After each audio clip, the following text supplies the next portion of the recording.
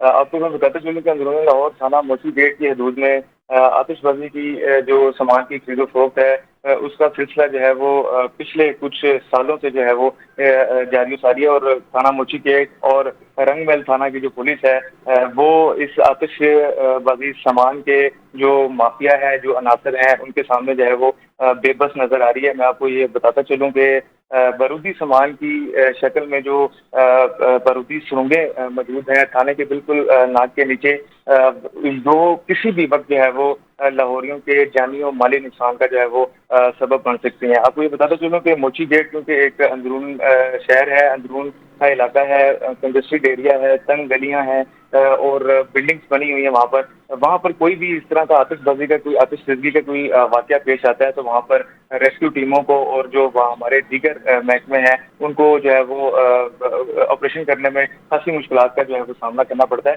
تو اس وجہ سے شہریوں کو جانی والے نقصان کا بہت زیادہ یہاں پر جو ہے وہ خدشہ موجود ہے۔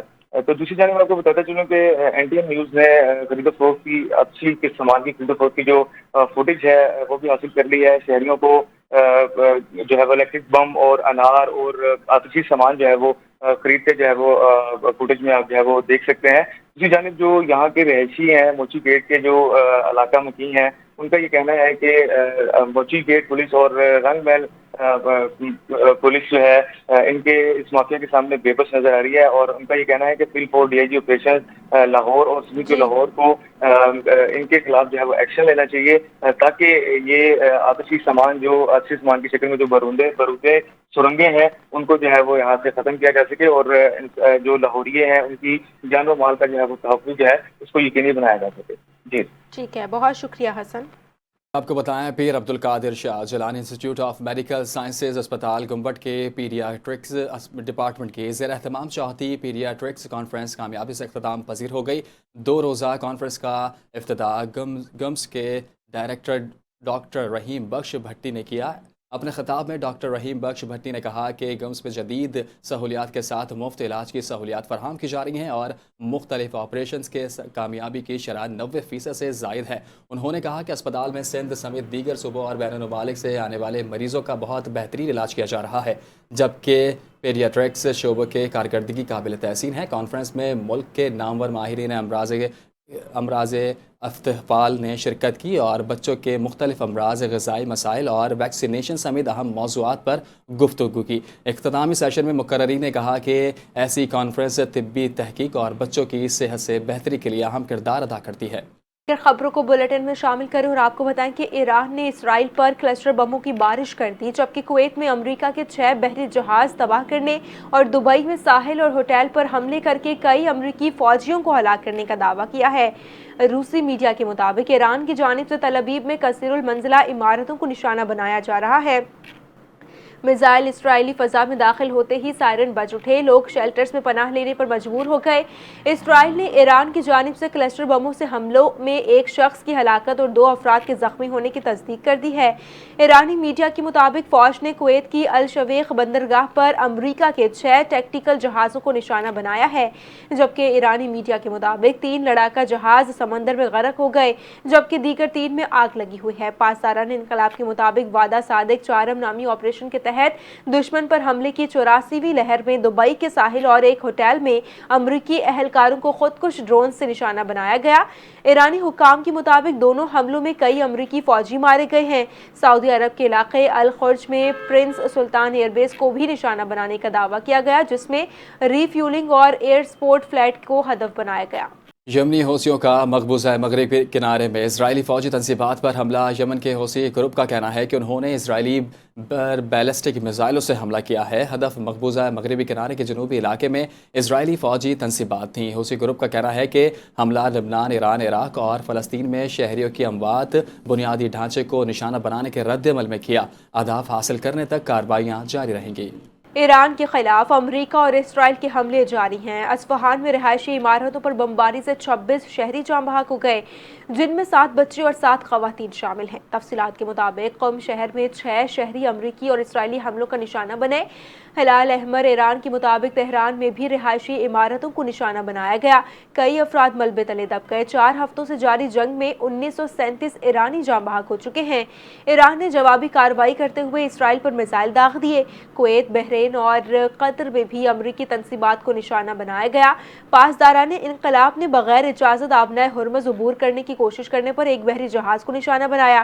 سعودی وزارت دفاع کے مطابق دارالحکومت ریاض پر 6 میزائل داغے گئے، 2 کو فضا میں تباہ کیا گیا، 4 غیر آباد علاقوں میں گر گئے، کوئی جانی نقصان نہیں ہوا۔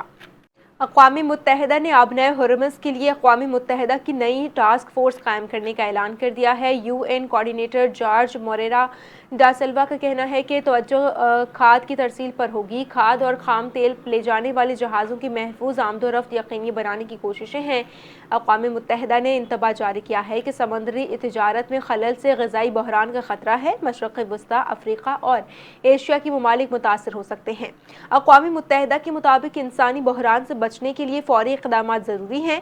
قبل ازیں ایران کے نمائندے رضا نجفی نے کہا ہے کہ تہران نے اقوام متحدہ کی درخواست پر آبنائے ہرمز کے ذریعے انسانی نوعیت کی امدادی کھیپوں کی آمد و رفت کو آسان اور تیز کرنے پر رضامندی ظاہر کی ہے۔ اس کا مقصد جنگ کے دوران اس اہم سمندری گزرگاہ سے گزرنے والی امدادی اور زرعی سامان کی ترسیل کو برقرار رکھنا ہے تاکہ عالمی سطح پر خوراک اور دیگر ضروریات کی قلت کے اثرات کو کم کیا جا سکے۔ G7 ممالک نے ایرانی جنگ میں شہری اور بنیادی ڈھانچوں پر حملوں کو فوری طور پر روکنے کا مطالبہ کیا ہے۔ G7 ممالک کے وزرائے خارجہ اجلاس کے مشترکہ اعلامیے میں علاقائی شراکت داری، شہری آبادیوں اور اہم انفراسٹرکچر پر تنازع کے اثرات کو کم کرنے کی اہمیت پر زور دیا گیا۔ اجلاس میں آبنائے ہرمز میں جہاز رانی کے محفوظ اور ٹول فری آزادی کو بحال کرنے کی ضرورت کا بھی احاطہ کیا گیا۔ G7 ملکوں کے وزرائے خارجہ کی پیرس میں ہونے والے اجلاس میں سعودی عرب، برازیل، جنوبی کوریا، بھارت اور یوکرین نے بھی شرکت کی۔ ایران جنگ کو بہت آسان بتا کر ٹرمپ کو اس میں شامل کروانے پر جے ڈی وینس نے نتنیاہو کو جھاڑ پلا دی۔ امریکی نائب صدر جے ڈی وینس کی اسرائیلی وزیر اعظم سے ٹیلی فونک گفتگو ہوئی جس میں خاصا تناؤ تھا۔ برطانوی میڈیا کا دعویٰ ہے جے ڈی وینس نے الزام لگایا کہ نتنیاہو نے ایران پر رجیم تبدیل کے امکانات پر حد سے زیادہ خوش فہمی دکھائی۔ امریکی نائب صدر نے نتنیاہو کو کہا کہ ٹرمپ کو جو خواب دکھائے تھے وہ پورے نہیں ہوئے۔ وائٹ ہاؤس میں شک ظاہر کیا ہے کہ اسرائیلیوں کی جے ڈی وینس کو بدنام کرنے کے لیے یہ کہانی گھڑی۔ اور اب آپ کو بتائیں کہ امریکی صدر ڈونلڈ ٹرمپ کی بطور صدر مقبولیت میں بڑی کمی آ گئی ہے۔ امریکی نیوز چینل نے ٹرمپ کی کارکردگی کا سروے جاری کیا جس کے مطابق صدر ٹرمپ کی مقبولیت میں بڑی کمی دیکھی گئی ہے۔ سروے کے مطابق ٹرمپ کی کارکردگی کو اکثریت نے مسترد کر دیا جبکہ 59% ٹرمپ کی کارکردگی سے غیر مطمئن رہے۔ اس کے علاوہ مہنگائی پر ٹرمپ کی کارکردگی کو 71% عوام نے مسترد کیا جبکہ معیشت پر بھی ٹرمپ کو دھچکا لگا۔ 66% عوام نے ناپسندیدگی ظاہر کی۔ خارجہ پالیسی پر ٹرمپ کو 62% عوام کی مخالفت کا سامنا رہا جبکہ ایران پالیسی پر بھی عوام ٹرمپ سے مطمئن نہیں رہے اور 64% نے ایران جنگ کے حوالے سے ٹرمپ کی کارکردگی مسترد کر دی۔ یاد رہے کہ سروے 20 سے 23 مارچ 2026 کے دوران کیا گیا ہے۔ قانون موجود ہونے کے باوجود عمل درآمد نہ ہونے پر ایک بار پھر سوالات کھڑے ہو گئے۔ اسلام آباد میں سی ڈی اے کی مبینہ من مانیاں ادارے کے ساخت پر سنگین سوالات کھڑے ہو گئے۔